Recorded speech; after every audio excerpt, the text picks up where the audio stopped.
గణేశాయ నమః, గాయత్రీదేవ్య నమః, మహాసరస్వత్యై నమః, మాతాపితృభ్యో నమః. ముందుగా ప్రేక్షక వీక్షణ మహాశైలందరికీ కూడా నమస్కారం. అయితే 5వ తారీఖు జూలై 2026 ఆదివారం నుండి 11వ తారీఖు జూలై 2026 శనివారం వరకు కూడా ఈ వారం ద్వాదశ రాశుల వారికి కూడా ఎలా ఉండబోతుందో చూద్దాం. ఈ వారం మీ గోచార గ్రహగతులు కనుక చూసుకున్నట్లయితే చాలా అనుకూలమైన ఫలితాలే కనపడుతూ ఉన్నాయి. ముఖ్యంగా ఎవరైనా విదేశాలు వెళ్ళాలనుకుంటే ఈ వారం చాలా బ్రహ్మాండంగా కలిసి వస్తుంది కాబట్టి వెళ్ళొచ్చు. నిరుద్యోగులు కూడా మంచి ఉద్యోగ అవకాశాలు కనపడుతున్నాయి. ఆకస్మిక ధనం అంటే ఎప్పుడో పెట్టిన ఇన్వెస్ట్మెంట్లన్నీ కూడా ఇప్పుడు ఖచ్చితంగా మీకు లాభాన్ని కలగజేస్తాయి. సంచలనాత్మకమైన నిర్ణయాలు తీసుకోగలుగుతారని చెప్పచ్చు. క్రయ విక్రయాలలో లాభాలు కనపడుతున్నాయి కాబట్టి ఏదైనా అమ్మినా కొనినా కూడా మీకు లాభం అయితే ఈ వారం బ్రహ్మాండంగా కనపడుతుంది. అలాగే ఆర్థికంగా స్థితిగతులు మెరుగ్గా ఉంటాయి. డబ్బులు బాగా సంపాదించడం, ఇన్వెస్ట్మెంట్ చేయడం బాగా కలిసి వస్తుంది. ఉన్నతమైన భావాలు కలిగి ఉంటారు. పరోపకారం, ఇతరులకి సహాయం చేస్తారు. అలాగే ధర్మబద్ధంగా ఉంటారు. మంచి వాళ్ళలా తయారవుతారు. అలాగే టెక్నికల్ రంగాల వారికి చాలా మంచి అభివృద్ధి కనపడుతుందని చెప్పొచ్చు. పరిస్థితులను అర్థం చేసుకోవడము, భవిష్యత్తు గురించి మంచి నిర్ణయాలు తీసుకోవడము బాగా కలిసి వస్తుంది. ఏదైనా అవకాశాలు ఉన్నా కూడా చేజారిపోకుండా జాగ్రత్త పడతారని చెప్పొచ్చు. కొంతమంది బంధువులు మీ ఎదుగుదలను చూసి మాత్రం కొంచెం ఈర్ష్య ద్వేషంతో అసూయపడుతూ ఉంటారు.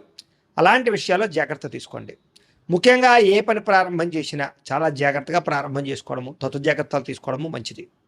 అలాగే మీకు కొంతమంది సహాయ సహకారాలు అందించడానికి ప్రయత్నం చేస్తూ ఉంటారు. వాళ్ళని మాత్రం జాగ్రత్తగా చూసుకోండి.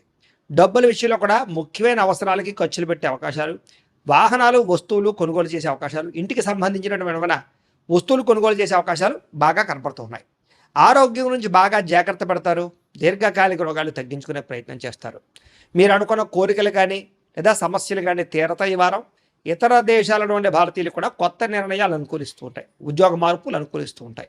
మీరు తీసుకునే మంచి నిర్ణయాలే మీ జీవితాన్ని మార్చే అవకాశం కూడా ఈ వారం కనపడుతుంది. కొత్త వ్యాపార రుణాలు తీసుకోవడానికి ఈ వారం చాలా అనుకూలంగా కనపడుతుంది. రియల్ ఎస్టేట్లోని కానీ బంగారంలో కానీ భూముల్లో కానీ పెట్టే పెట్టుబడులు వృద్ధి అవుతున్నాయని చెప్పచ్చు. అలాగే సంతానం విషయంలో కూడా శుభవార్త, శుభ సమాచారం కనపడుతుంది. పిల్లలకు సంబంధించి చదువు కానీ, ఉద్యోగం కానీ, వివాహం కానీ ఇలాంటి విషయాలన్నీ కూడా చాలా అద్భుతంగా మీకు రాణింపు కనపడుతుంది. ప్రేమికుల మధ్య సంబంధ బాంధవ్యాలు బలపడుతూ ఉంటాయి. ప్రేమికుల మధ్య అద్భుతమైన అన్యోన్యత కనపడుతుంది. భార్యాభర్తలు కూడా ఒకళ్ళనొకరు అర్థం చేసుకుని సమస్యలు పరిష్కరించుకోగలుగుతారు. కుటుంబ సభ్యులతో చర్చించుకుని ఏదైనా ఆస్తి వివాదాలు అంటే పరిష్కారం చేసుకోగలుగుతారు. అన్నదమ్ములతోటి, అక్క చెల్లెలతోటి వివాదాలు ఉంటే కనుక పరిష్కారం అయ్యే అవకాశం కనపడుతుంది. ఎప్పటి నుంచో ఎదురు చూస్తున్నటువంటి అవకాశాలు మీకు ఈ వారం రాబోతున్నాయి. వ్యాపారంలో అనేక రకాల వ్యాపారాలు చేయగలగడం, వ్యాపారాలను విస్తరింపజేయడంతో పాటుగా పెట్టుబడులు, లాభాలు పొందగలుగుతారు. ముఖ్యంగా వాహనాల విషయంలో మాత్రం జాగ్రత్తగా నడపకపోతే ప్రమాదాలు, యాక్సిడెంట్లు ఉన్నాయి.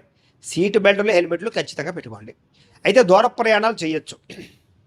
వ్యవసాయం చేసేవారికి వాతావరణం అనుకూలించడమే కాదు, గిట్టుబాటు ధర వస్తుంది. వ్యవసాయ లాభాలు కనపడుతున్నాయి. అలాగే గొప్ప వ్యక్తిగా మారుతారు. వివాహ ప్రయత్నాలు ఫలిస్తాయి. విద్యార్థులు కూడా పోటీ పరీక్షలలో విజయం కనపడుతోంది. విదేశాల్లో చదువుకున్న వారికి కూడా పార్ట్ టైం జాబులు వచ్చే అవకాశాలు కనపడుతున్నాయి. ఉద్యోగస్తులకి క్రమశిక్షణతో కూడుకున్నటువంటి జీవన విధానము, ఉద్యోగ కార్యాలయాల అభివృద్ధి, విదేశాల్లో ఉద్యోగాలు చేసేవారు కూడా మంచి అవకాశాలు రాబోతున్నాయి. స్త్రీలకు ఇష్టమైన వ్యక్తులతో శారీరక కలయికలతో పాటుగా కుటుంబంలో ఉండే సమస్యలు పరిష్కారం అవుతాయి. కోరుకున్న కోరికలు నిరతాయి. ఉద్యోగపరంగా మంచి అభివృద్ధి కనపడుతుంది. వ్యాపారస్తులకి అద్భుతమైనటువంటి వ్యాపార రంగంలోకి ముందడుగు వేస్తారు.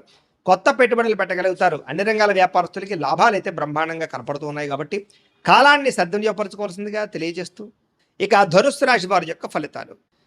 ఈ వారం మీ గోచార గ్రహగతులు కనుక చూసుకున్నట్లయితే మిశ్రమ ఫలితాలే కనపడుతూ ఉన్నాయి. జాగ్రత్తగా ఉండాలి. ముఖ్యంగా రాత్రి సరిగ్గా పడుకోకపోవడం వల్ల తర్వాత రోజు నీరసం రావడం, రాత్రి ఫోన్లు ఎక్కువ చూడడం, ఆలోచనలు పెరిగిపోవడం, ఆహారం విషయంలో జాగ్రత్త తీసుకోకపోవడం, చెడు వ్యసనాలు అలవాట్లు అవ్వడం లేదా బయట తిళ్ళు తినడం, అనారోగ్య సమస్యలు తెచ్చుకోవడం కనపడుతుంది. జాగ్రత్తగా ఉండాలి. అలాగే చెడు నిర్ణయాల వల్ల మీ గౌరవ మర్యాదలు తగ్గుతుంటాయి కాబట్టి మంచి నిర్ణయాలు తీసుకోండి. తప్పుడు ప్రదేశాలు ఇన్వెస్ట్మెంట్ చేయడం, జోద ప్రక్రియలకి దూరంగా ఉండాలి. షేర్లు ట్రేడింగ్లో డబ్బులు పెట్టేటప్పుడు జాగ్రత్త తీసుకోండి. ఒకసారి జాతక పరిశీలన చేయించుకోండి. ముఖ్యమైనటువంటి పనులు మర్చిపోవడం కానీ, ముఖ్యమైన పనులు వాయిదా వేయడం కానీ వీటి వల్ల ఇబ్బందులు బాగా కనపడుతున్నాయి. అలాగే అనవసరమైన నిర్ణయాలు తీసుకుంటారు ఈ వారం అంతా కూడా. తొందరపాటు నిర్ణయాల వల్ల తప్పులు చేసే పరిస్థితులు, ధన నష్టం కూడా కనపడుతుంది కాబట్టి ఏదైనా నిర్ణయాలు తీసుకునేటప్పుడు 1కి 10 సార్లు ఆలోచించుకోండి. అనవసరమైన పనులు చేయడం వల్ల టైం వేస్ట్ అవుతుంది. జాగ్రత్త. కొంతమంది మీతో మంచిగా మాట్లాడి మీ రహస్యాలు తెలుసుకుని మిమ్మల్ని ఇబ్బంది పెట్టే వాళ్ళు ఉంటుంటారు. ఇంకా జాగ్రత్తగా ఉండాలి. పెద్దవారి మనసు గాయపరిచే అవకాశం కనపడుతుంది. అలాగే యజమాని అనుమతి లేకుండా అంటే ఇంట్లో పెద్దవాళ్ళ అనుమతి లేకుండా మీరు తీసుకునే నిర్ణయాలు మిమ్మల్ని తర్వాత ఇబ్బంది పెడతాయి. జాగ్రత్తగా ఉండండి. ప్రతిభకు తగ్గ గుర్తింపు అయితే కనబడటం లేదు. అలాగే పెట్టుబడులు తగ్గ లాభాలు కూడా ఈ వారం పెద్దగా కనబడటం లేదు. వ్యాపారస్తులకి క్రయ విక్రయాలు ఎక్కువ నష్టాలు కనపడుతున్నాయి. ముఖ్యంగా అప్పులు ఇవ్వడం కానీ అప్పులు తీసుకోవడం కానీ వీటి వల్ల నష్టాలు కనపడుతూ ఉన్నాయి. పరపురుష పరస్త్రీ వ్యామోహాల వల్ల అనవసరమైన ఇబ్బందులు తలెత్తుతాయి.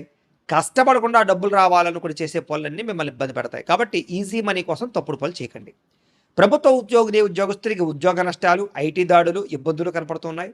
నోరు జారడం వల్ల, మాట జారడం వల్ల వివాదాలు, కింద పనిచేసే వాళ్ళతో సమస్యలు ఉన్నాయి. జాగ్రత్తగా ఉండాలి. అనవసరమైన కోరికలు తగ్గించుకోవాలి. కామ కోరికలు, శారీరక కోరికలు పెరిగిపోయి ఎవరు పడితే వాళ్ళతో సంపర్కాలు మంచిది కాదు ఈ వారం. చిన్న చిన్న అనారోగ్య సమస్యలు వేధించడం కానీ, డబ్బు విపరీతంగా ఖర్చు అవ్వడం కానీ, పెట్టుబడులు తగ్గ లాభాలు లేకపోవడం కానీ, ఇతర దేశాల నుండి భారతీయులకి ఉద్యోగ నష్టాలు, సమస్యలు ఎదుర్కోవడం కానీ జరిగే అవకాశాలు ఉన్నాయి.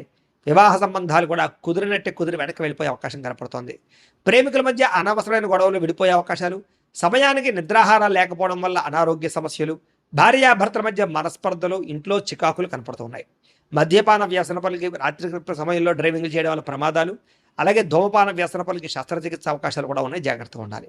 మిమ్మల్ని ప్రేమించే వారిని దూరం చేసుకోవడం, చెడు స్నేహితుల వల్ల చెడు వ్యసనాలు అలవాటు అవ్వడం, పరపురుష పరస్త్రీ వ్యామోహాలు, జోదము, కఠినంగా మాట్లాడడం వల్ల సమస్యలు ఎదుర్కొన్నారు. కాబట్టి ఈ వారం చాలా జాగ్రత్తగా వ్యవహారం చేయాలి. విద్యార్థులకి అనవసరమైన ప్రేమ కలాపాలు, సెల్ ఫోన్ గేమ్స్ పాడు చేస్తూ ఉన్నాయి. కాబట్టి వాటికి దూరంగా పెట్టుకుని చదువు పట్ల శ్రద్ధ పెట్టండి. ఏకాగ్రతగా చదువుకోండి. ఈ వారం బాగుంటుంది. ఇంకా ఉద్యోగస్తులకి అధికారిక ఒత్తిడి బాగా కనపడుతోంది. ఉద్యోగంలో టెన్షన్లు, ఉద్యోగ నష్టాలు, ఉద్యోగ గండాలు ఉన్నాయి. ఇతర దేశాల్లో ఉద్యోగాలు చేసేవారు ఉద్యోగ ప్రమాదాలు ఉన్నాయి. జాగ్రత్తగా ఉండండి. స్త్రీలకి పురుషుల వల్ల వ్యామోహం కనపడుతోంది. కొత్త పరిచయాల వల్ల సమస్యలు ఉన్నాయి. డబ్బు విపరీతంగా ఖర్చు అవుతోంది. కుటుంబ కలహాలు కనపడుతున్నాయి. వ్యాపారస్తులకు వ్యాపారంలో మూర్ఖత్వంగా నిర్ణయాలు తీసుకోవడము, తప్పుడు పెట్టుబడులు పెట్టడము, రాంగ్ ఇన్వెస్ట్మెంట్ చేయడం వల్ల నష్టాలు, అలాగే ఆర్థిక లావాదేవీలు సరిగ్గా సాగకపోవడం వల్ల నష్టాలు కనపడుతున్నాయి. కాబట్టి ఈ వారం అంతా కూడా జాగ్రత్తలు తీసుకోవాల్సిందిగా తెలియజేస్తూ, అయితే ప్రేక్షకులకి ముఖ్య గమనిక ఏమిటయ్యా అన్నట్లయితే కనుక, ఇప్పటిదాకా మేము చెప్పినటువంటి ఈ ఫలితాలన్నీ కూడా గోచార ఫలితాలు. అంటే ఈ రాశిలో ఉండేటటువంటి కోటాను కోట్ల మంది అందరికీ వర్తిస్తాయి. కాబట్టి ఆ రకంగా వినే ప్రయత్నాన్ని చేయండి. ఒకవేళ మీ పర్సనల్ జాతకం అంటే మీకు ఒక్కరికి ఎలా ఉందో తెలుసుకోవాలి అన్నా, లేదా ఏదైనా సమస్యలతో ఇబ్బంది పడుతూ ఉన్నా, దానికి మీ date of birth, time, place of birth, మీ పేరు మా వాట్సాప్ నెంబర్కి మెసేజ్ పెట్టినా, లేదా మాకు ఫోన్ చేసినా కూడా మీ జాతకం ఎలా ఉందో చూసి చెప్పే ప్రయత్నాన్ని చేస్తాము. లేదా ఏదైనా సమస్యలతో ఇబ్బంది పడుతూ ఉంటే కనుక వాటికి పరిహారాలు చెప్పడం కానీ, లేదా పరిహారాలని మా పీఠంలో ఉండే బ్రాహ్మణుల ద్వారా ఈ రకంగా జపాలు అని, ఈ రకంగా మండప ఆరాధనలు, ఈ రకంగా అభిషేకాలు, ఈ రకంగా హోమాలు నిర్వర్తింపచేసి వీటికి సంబంధించినటువంటి ప్రసాదాన్ని మీకు కొరియర్ ద్వారా పంపించే ప్రయత్నం చేస్తాం. లేదా మీరు స్వయంగా వచ్చి పాల్గొన్నా కూడా మీ చేతే కార్యక్రమాలు కూడా నిర్వర్తింపజేసే ప్రయత్నం చేస్తాము అని తెలియజేస్తూ, అలాగే మీరు ఎవరికైనా సరే పూర్తి జాతకం ఈ రకంగా పుస్తకం రూపంలో కావాలన్నట్లయితే దానికి కూడా మీ date of birth, time, place of birth, మీ పేరు మా వాట్సాప్ నెంబర్కి మెసేజ్ పెట్టినా, లేదా మాకు ఫోన్ చేసినా కూడా మీ జాతకాన్ని మేము ఈ రకంగా రాసి, ఇలా కంప్యూటర్లో డీటీపీ చేయించి, ఈ రకంగా పుస్తకం రూపంలో బైండింగ్ చేయించి ఈ పుస్తకాన్ని మీకు కొరియర్ ద్వారా పంపించే ప్రయత్నం చేస్తాం. ఇందులో మీ పూర్తి జాతకం అంతా కూడా రాసి ఉంటుంది. చక్కగా చదువుకోవచ్చు. ఇది మీకు జీవితాంతం ఉపయోగపడుతుంది. కాబట్టి మీరు ఎవరికైనా సరే ఈ పూర్తి జాతకం ఇలా పుస్తకం రూపంలో కావాలన్నా కూడా మమ్మల్ని సంప్రదించవచ్చు అని తెలియజేస్తూ, అలాగే ఇంట్లో డబ్బు నిలబడకపోవడము, ఆర్థిక ఇబ్బందులు, రుణబాధలు, వ్యాపారాలు సరిగ్గా సాగకపోవడము, ఇలాంటి సమస్యలతో ఇబ్బంది పడుతూ ఉంటే కనుక అలాంటి వాటికి ఇలాంటి ధన జన వశీకరణ యంత్రము ఉంటుంది. లేదా ఇంట్లో కానీ వ్యాపార సంస్థలో కానీ నరదిష్టి వల్ల కానీ నరఘోష వల్ల కానీ ఇబ్బందులు పడుతూ ఉంటే కనుక అలాంటి వాటికి ఇలాంటి నరఘోష యంత్రము అని ఉంటుంది. లేదా ఇంట్లో మనశ్శాంతి లేకపోవడము, నిద్ర పట్టకపోవడం, పీడకలలు రావడము, లేదా కుటుంబ కలహాలు, ఆర్థిక వివాదాలు, లేదా కోర్టు సమస్యలు, పోలీస్ కేసులు ఇరుకోవడం లాంటి సమస్యలతో ఇబ్బంది పడుతూ ఉన్నా, లేదా ఏమన్నా ప్రయోగం చేసేసరి అనుమానాలు వస్తూ ఉన్నా, అలాంటి వాటికి ఇలాంటి శూలిని దుర్గా యంత్రం ఉంటుంది. కాబట్టి ఈ యంత్రాలు ఏ యంత్రం కావాల్సినా సరే మీరు మాకు గోత్రాల పేర్లు తెలియజేసినట్లయితే మీకు కావలసినటువంటి యంత్రానికి పూజలు, జపాలు, హోమాలు నిర్వర్తింపజేసి ఆ యంత్రాన్ని మీకు కొరియర్ ద్వారా పంపించే ప్రయత్నం చేస్తాము అని తెలియజేస్తూ, వీటికి సంబంధించినటువంటి సందేహాలు ఉన్నట్లయితే కనుక మమ్మల్ని సంప్రదించండి. అలాగే ఇప్పటిదాకా మేము చెప్పినటువంటి ఈ ఫలితాలన్నీ కూడా మీకు దగ్గరగా వచ్చేయలేదా అనే విషయాన్ని కింద కామెంట్ రూపంలో తెలియజేయండి. అలాగే ఈ వీడియో కనుక మీకు నచ్చినట్లయితే ఖచ్చితంగా లైక్ చేయండి, అందరికీ షేర్ చేయండి. ఇంకా ఎవరైనా ఛానల్ కనుక సబ్స్క్రైబ్ చేసుకోకుండా ఉన్నట్లయితే కనుక కాస్త సబ్స్క్రైబ్ కూడా చేసుకోవాల్సిందిగా మనస్ఫూర్తిగా ఆశిస్తూ, గోబ్రాహ్మణేభ్యః శుభమస్తు నిత్యం, లోకాః సమస్తాః సుఖినో భవంతు, స్వస్తి.